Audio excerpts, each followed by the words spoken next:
있습니다.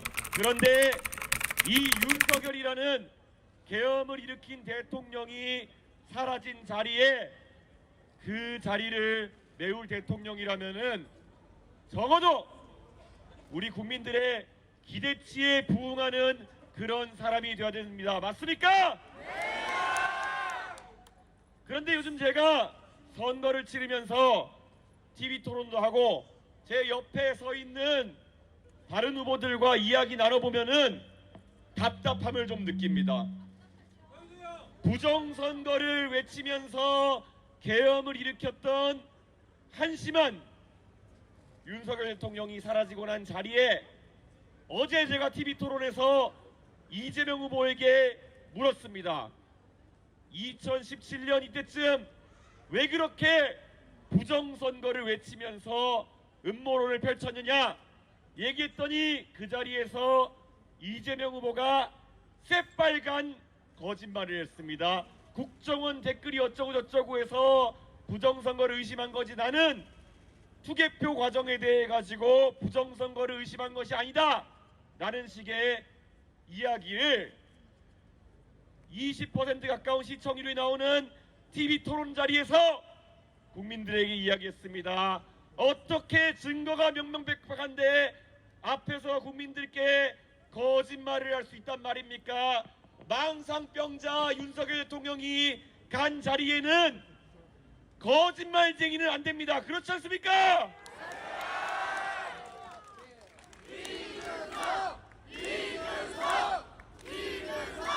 저는 요즘 들어서 걱정이 많습니다.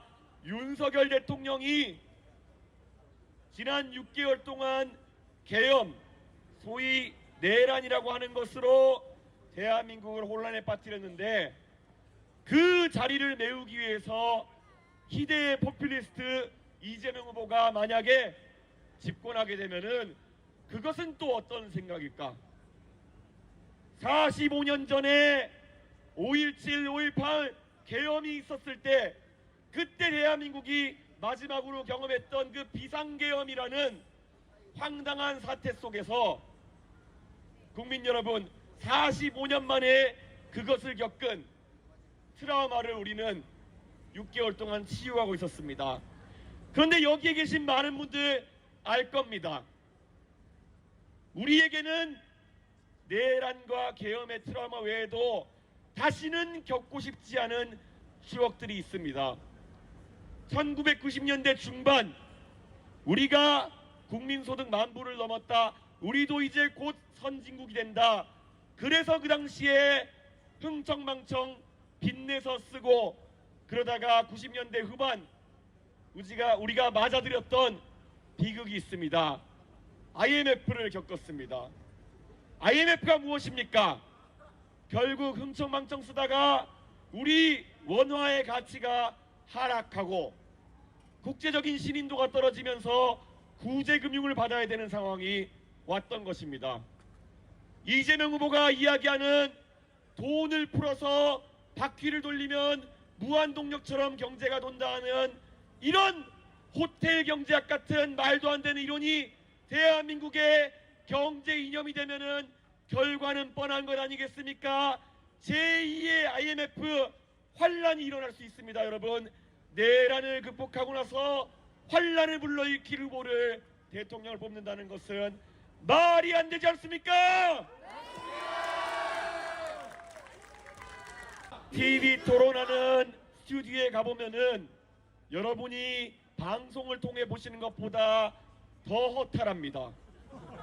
대한민국 국민들을 위해서 정책을 알리고 정책을 검증하기 위해서 많은 질문들을 준비해도 이재명 후보가 답을 하지 않습니다.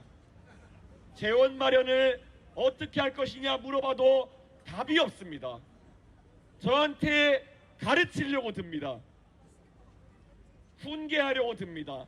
그런 모습에서 저는 어떻게 상대당의 대통령 후보에게도 저렇게 아나무인으로 대하는데 나중에 국민들에게 겸손할 수 있겠느냐 이런 생각을 합니다. 여러분, 적어도 대한민국은 논리와 이성을 통해서 중요한 결정들을 해야 되는 것입니다. 그런데 이재명 후보 지금까지 알려진 것만 해도 여러 가지 음모론에 심취해 있었습니다.